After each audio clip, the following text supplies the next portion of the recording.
دیکھیں، آج کل ہم اپنی لائف میں یہ سمجھتے ہیں کہ ہماری عقل یہ کہتی ہے کہ یہ میری مشکل دور نہیں ہو سکتی، اس وجہ سے آج کل میں پریشان ہوں، میرے پاس پیسہ نہیں ہے، یا پھر کوئی بھی مجھے بیماری لگ گئی ہے. ٹھیک ہے، جیسے بندہ بیمار ہو جاتا ہے، کوئی بھی بڑی بیماری جو ہے انسان کو لگ جاتی ہے تو ہم مایوس ہو کر بیٹھ جاتے ہیں. ٹھیک ہے، تو اسی طرح ہماری زندگی میں بہت سے ایسے حالات آ جاتے ہیں کہ جن کی وجہ سے ہم بہت زیادہ پریشان ہو جاتے ہیں کہ بھائی نہیں، اب جو ہے ہمارا پچھلا وقت ہم پر نہیں آئے گا، یا پھر ہم نے کسی منزل کو پانا ہو تو ہم اس میں جو ہے صبر نہیں کرتے.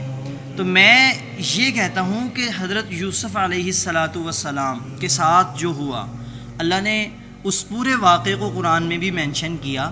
دیکھیں، ہمیں اس کو پڑھنا چاہیے، سمجھنا چاہیے کہ جب ان کے جو بھائی تھے حضرت یوسف علیہ السلام کے، انہوں نے جب ان کو کنویں میں پھینکا ہوگا، قرآن میں بھی یہ آیت ہے کہ حسد کے ساتھ، بغض کے ساتھ، ایسا تو نہیں ہوا کہ وہ آئے اور پیار سے ان کو پھینکا اور چلے گئے. پتہ نہیں انہوں نے ان کے ساتھ کیا کیا کیا ہو. بغض کے ساتھ، قرآن کہتا ہے نا، حسد کے ساتھ ان کو وہ پھینکے گئے. پھر ان کے والد صاحب کو جا کے انہوں نے کہا کہ ان کو جو ہے وہ بیڑیا کھا گیا. ٹھیک ہے، اور پھر آپ خود سوچیں کہ اللہ تعالیٰ نے ان کو کنویں سے کیسے نکالا، کہ اگر اس قافلے کو جو پانی پینے کے لیے وہاں پہ آیا، اگر ان کو پیاس نہ لگتی تو پھر کیسے نکلنا تھا. پیاس لگا. یہاں پر ہم نے یہ سوچنا ہے کہ پیاس لگانے والا کون ہے؟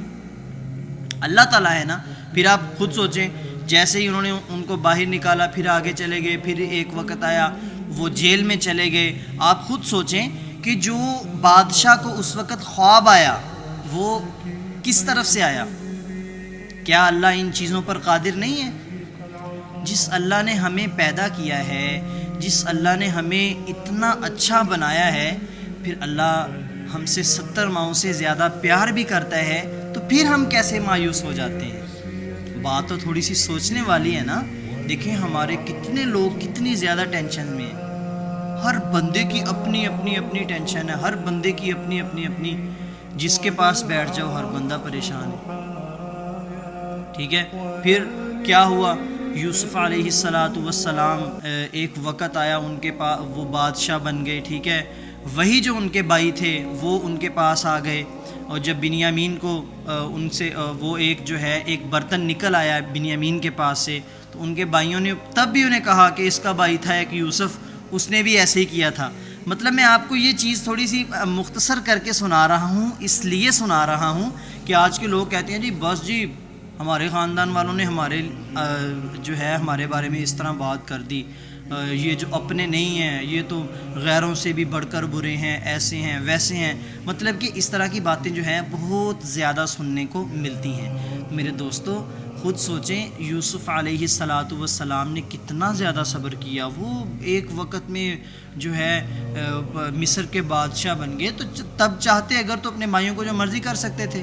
ٹھیک ہے، دیکھیں ان کے منہ پہ کہہ رہے یوسف علیہ السلام کے بنیامین جو ہے، حالانکہ بنیامین چور نہیں تھا، اس نے وہ برتن چرایا نہیں تھا، لیکن ان کے بھائیوں نے کہا کہ اس کا ایک بھائی یوسف بھی تھا، وہ بھی اسی طرح تھا.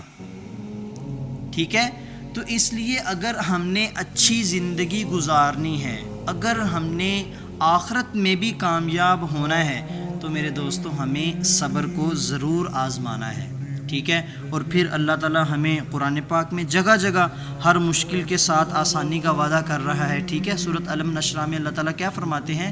فَإِنَّ مَعَ الْعُسْرِ يُسْرًا إِنَّ مَعَ الْعُسْرِ يُسْرًا. اس کے بعد پھر سورۃ الانفال میں اللہ تعالیٰ نے جو ہے صبر کرنے والوں کا ساتھ دینے کا وعدہ کیا ہے. ٹھیک ہے، اور اسی طرح جو چلا گیا اس سے بہتر دینے کا وعدہ کیا ہے. ٹھیک ہے، آپ کوئی بھی واقعہ پیچھے سے اٹھا لیں ہسٹری کا. ٹھیک ہے، جیسے فرعون نے جنت بنا ڈالی تھی، لیکن آج دیکھ لیں اس کو کس لفظوں سے یاد کیا جاتا ہے، اس کی موت کیسے ہوئی. ٹھیک ہے، اسی طرح اس کے مقابلے میں جو نبی تھے ان کا مقام دیکھ لیں. اور پھر طاقت سے بڑھ کر تکلیف نہ دینے کا وعدہ کیا. اللہ تعالیٰ نے یہ بھی وعدہ کیا کہ ہم کسی بھی جان پر اتنا بوجھ نہیں ڈالتے کہ جو اس سے زیادہ ہو. ٹھیک ہے، تو ہمیں ان باتوں کو سمجھنا چاہیے، صبر سے کام لینا چاہیے، تو اس سے جو ہے ہماری زندگی جو ہے وہ بہت بہتر بن جائے گی۔ امید ہے آپ کو میری بات کی ضرور سمجھ آئی ہوگی۔ میرے دوستو، روزانہ کا معمول بنائیں استغفار کا بھی، اور صبر ہم نے لازمی کرنا ہے۔ ایک صبر کرنا ہے، ایک استغفار کرنی ہے، اور ایک تقوی اختیار کرنا ہے، مطلب کہ گناہوں سے بچنا ہے، پکی اللہ سے گناہوں سے توبہ کرنی ہے، ٹھیک ہے، گناہوں کی۔ پھر اس سے کیا ہوگا؟ ہماری زندگی آسان ہو جائے گی۔ یہ جو ڈیلی بیس پہ ہمیں مشکلات آ رہی ہیں، یہ پھر نہیں آیا کریں گی۔ یہاں پر آپ میں سے کوئی بھی بندہ سوال کر سکتا ہے کہ یار بہت سے لوگ ہیں جو 5 وقت کی نماز پڑھتے ہیں، نیک ہیں، سب کچھ ہیں، لیکن ان پر تو بہت ساری مشکلات آتی ہیں۔ دیکھیں میری بات سنیں، جب بندہ کوئی اللہ والا بن جاتا ہے نا، مطلب کہ جب یہ جو دین ہے، اس کی لذت، اسلام کی لذت، نماز کی لذت، نیک کاموں کی لذت جب انسان کے اندر سما جاتی ہے، تو یہ جو چھوٹی موٹی مشکلات ہیں پھر اس کو کچھ نہیں کہتی۔ اللہ تعالی ہم سب کو عمل کرنے کی توفیق عطا فرمائے۔